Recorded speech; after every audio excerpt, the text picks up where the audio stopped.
Greetings, Patrick here, Have Cheetah Will View, and we are here to talk about a film that we got from our friend Peter over at Bayview Entertainment, and we will be talking about Robot Monster.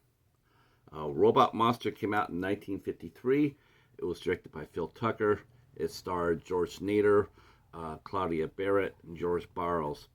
Uh, so I'm going to break down the plot and tell you why you should be getting this. So the plot basically has a robot monster on the ground. Roman, that's what it's known as. Roman Extension XJ2 is a one-man army.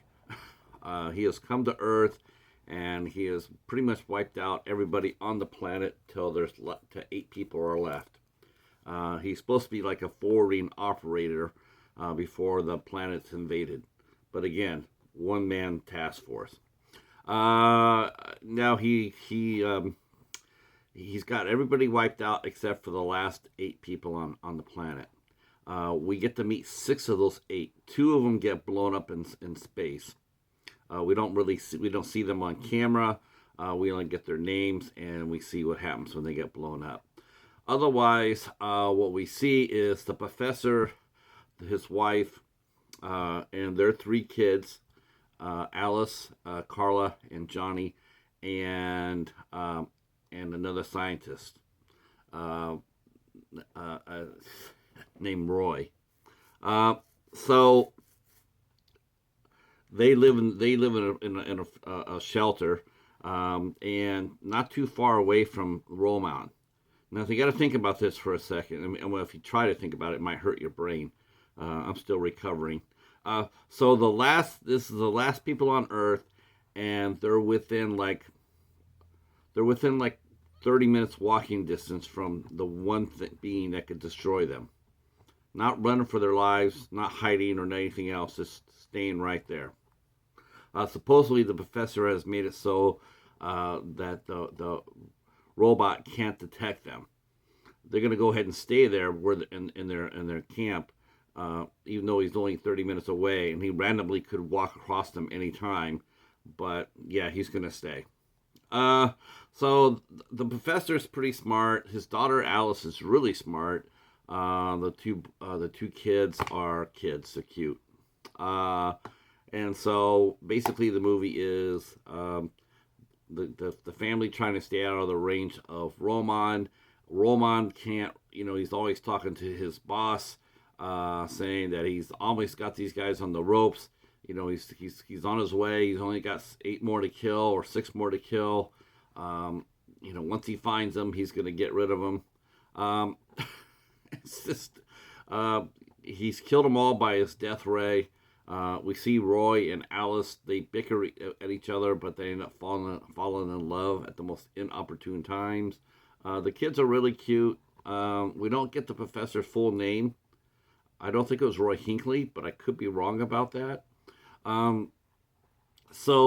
Yeah, this movie. Okay, if you just look at it on the surface, I can definitely see why it's one of the worst movies ever made. It was filmed in 4 days. It was made for $16,000. They made it into a 3D movie. That added another $5,000 to the pot. So it's $21,000 to make Robot Monster. And 3D was pretty big at the time.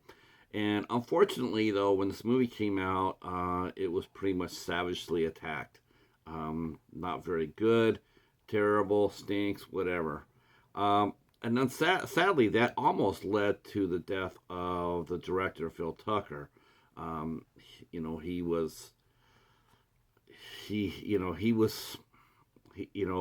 reception wasn't very good.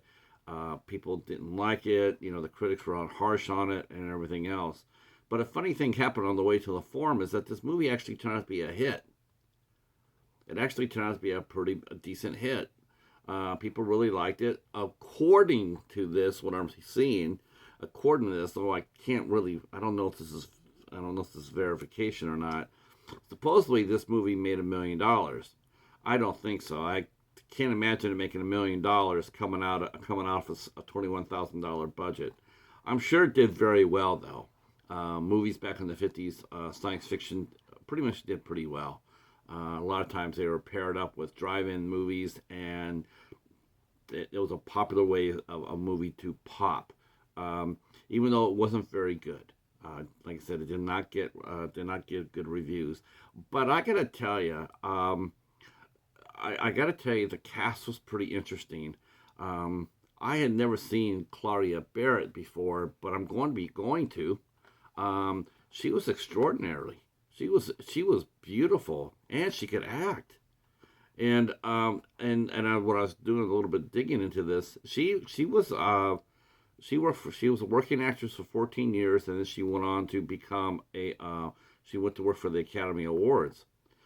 Phil Tucker, who attempted to commit suicide after for the reception of the film, well, he recovered. He made it, and while he only didn't direct only a couple other films after this, he became a very well respected editor.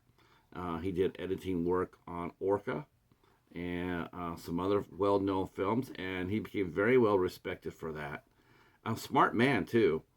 He designed an engine that he patented with a partner that was supposed to design to replace the combustible engine that we have in our cars, but that didn't work out so well. But the man was brilliant. This movie got lost, and it was only because Bob Fermenick, sorry if I'm killing your name, Bob, he was working for Jerry Lewis. And what they were trying to do, they were trying to recover everything that Jerry Lewis had done. And so what that meant that Bob had to go through a lot of different studios and what have you, looking for lost footage of Jerry Lewis's career. And he found this movie, and he asked Jerry if he could go ahead and restore it. And Jerry Lewis says, "Knock yourself out, kid." And so that's how he got into into finding Robot Monster and starting to work on restoring it. He also restored another film that was lost that was before this movie. There was a little. I actually thought it was a trailer at first, but there wasn't. It was actually preceded the movie before the movie started. It was preceded by a little short film, and also in 3D, called Stardust in Your Eyes, which was a really cute 10-minute pre-show, because this movie is only 66 minutes long. So they padded up a little bit, and it was this gentleman named Slevin, or Slick Slevin, that he would do impersonations. He would do songs, and he'd do impersonations. And so that's what he did. He was doing a song with various actors at the time, very popular actors at the time, and he was impersonating, singing the same song if the actors were to sing it. It sort of reminded me of the Criswell Predicts that you get in front of the Plan 9 from outer space. It was sort of like that, but a little bit better. But what makes this really fun, besides the fun cheesy effects, including the robot monster, who they couldn't afford a costume, so they basically got a monkey suit and put a helmet on this guy. And he looks, yeah. I mean, I even back then when people were watching, I'm sure they were laughing their ass off. But they did restore it. And they gave this like the Criterion treatment. Bayview gave this like the Criterion treatment. There's over 2 hours of extras on this movie, and the history of it, and the history of 3D. There's commentaries here, and they did it in two. You can watch this movie, one in 3D, and if you buy the movie, you get a pair of 3D glasses for your experience. I can't watch 3D myself. It doesn't really work too well for my eyes. So there is a regular 2D format, if you don't want to watch it on 3D. And the bonus features, as you can see, it's stacked. Absolutely stacked. I mean, commentary, you got commentary for the movies. You got documentaries on finding Slick Slavin. That was really cute. that was worth the price of admission right there. When they found him, he thought that he didn't have any sort of legacy until they found this, and he was so touched by that. And every time they would show Robot Monster at a theater, they would have him come out and talk little bit about his little short beforehand, and he was doing that all the way up to 19 until he's 91, which was in 2013. So that was really sweet. Um, let's see. And what was really cool about this restoration was it was all paid for by fans of this movie. Over 1,100 fans chipped in on a Kickstarter to raise the funds to restore this movie, and it looks pristine. Wow, this is excellent. The movie the movie's definitely Velveeta, but the print is definitely pristine. There are a couple scenes in there, and they tell you this.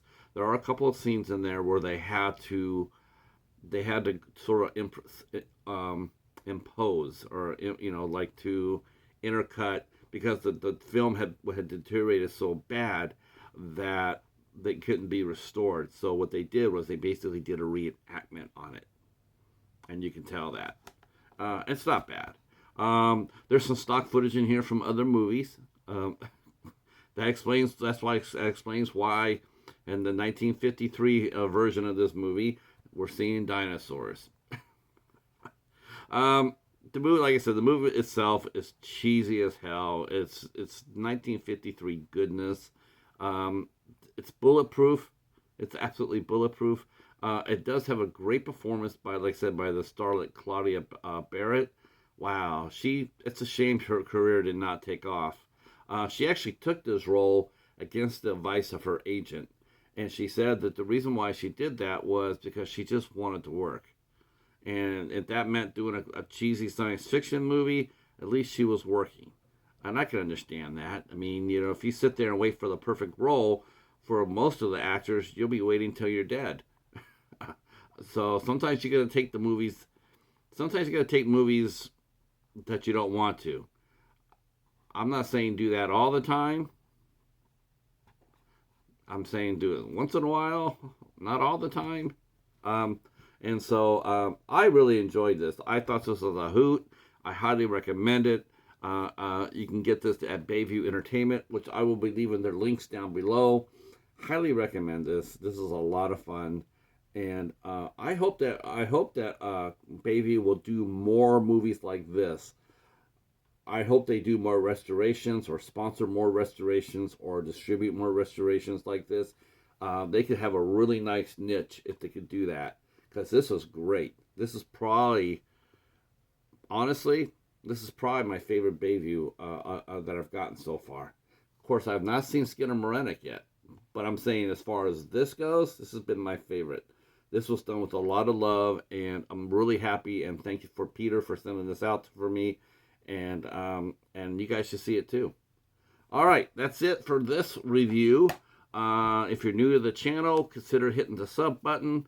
Drop a comment down below. Let me know if you ever saw Robot Monster, what your thoughts were, and what's your favorite creature feature from the 50s? That's a good one. There's your question for the day. Favorite creature feature of the 50s? Drop it down in the comments below, and we'll see you for the next one. Peace.